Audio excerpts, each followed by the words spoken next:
Well, they call me the one and only. I make sure your girl is never lonely. Mr. Spoiled Kings, Marilyn Diamond Ring.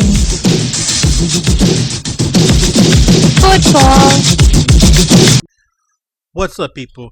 This is your boy, Jodeci Dion, and I'm back one more again with a new episode of the Sport of Kings. Well, another weekend of football preseason has passed us. And I'll tell you one thing. The NFL really needs some new star power. I don't know what it is, but it's something about the current state of the NFL, the current players. They just don't awe me like they used to. Maybe it's because when I was younger, I looked up to the guys or something. I wanted to be them. Now that I'm older than most of them, I feel like, there's no need to daydream. There's no need of any hero worship. But man, the NFL needs new star power, and they need it fast.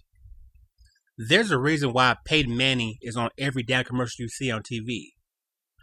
It's not because, he's just the ultimate football player that's currently playing.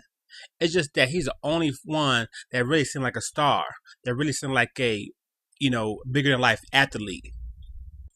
And that goes for the same reason each year when Brett Favre decides he's going to retire and then end up coming back, how most of the NFL says, well, the league's a lot better with him around. It's not because he's great, it's because he's a star. And there hasn't been anybody brought in new that can replace him. What it takes to be a star? Well, I think it's two things. There are guys who live up to the hype. Guys who are great in college, who want all the accolades, they come to the NFL and they're still succeeding. And then there's guys that are so good, but on horrible teams that you just can't help but to watch.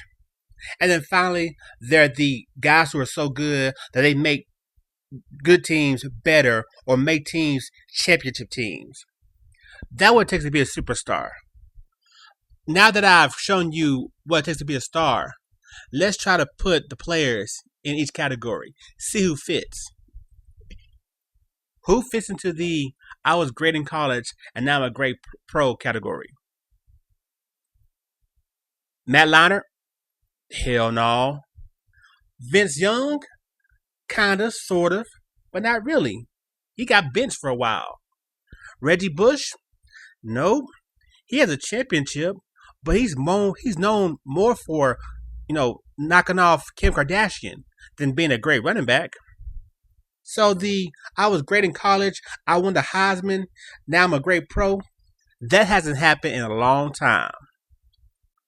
Next, we have I'm superstar athlete, superstar football player on a bad team. I'm so good that you have to watch this horrible team just because you want to see me. There are a couple of guys who fit that category, but I still don't think they're so, overpowering that you'll watch them. You'll watch that team. For example, Andre Johnson, great receiver, could be the best receiver in the league for the Houston Texans. Yeah, I don't watch the Houston Texans, and I live in Texas. And Andre Johnson, he's doing some great things, but he's not doing anything on the level of, what Barry Sanders did for the Detroit Lions back in the day. I mean, he's catching a lot of balls, but Wes Welker's catching more balls with the Patriots, and they're a championship team. They win. He catches touchdowns, but Randy Moss catches touchdowns with the Patriots. They're a championship team. So he kind of get overshadowed by other great players on better teams. He's not catching, 120 balls and 20 touchdowns. He's not doing that. And that's what it would take for him to be that real big superstar. Chris Johnson is another guy. The fool ran for 2,000 yards last year. He gets the ball and it's a cloud of smoke. He's gone. But his style of running is really not that enjoyable because all it is a track meet. He gets to the corner, he runs on the sideline. Yeah, it's spectacular. Don't get me wrong, he's fast. But if I want to watch a track meet, I'm gonna watch Usain Bolt, and he sure ain't faster than that dude.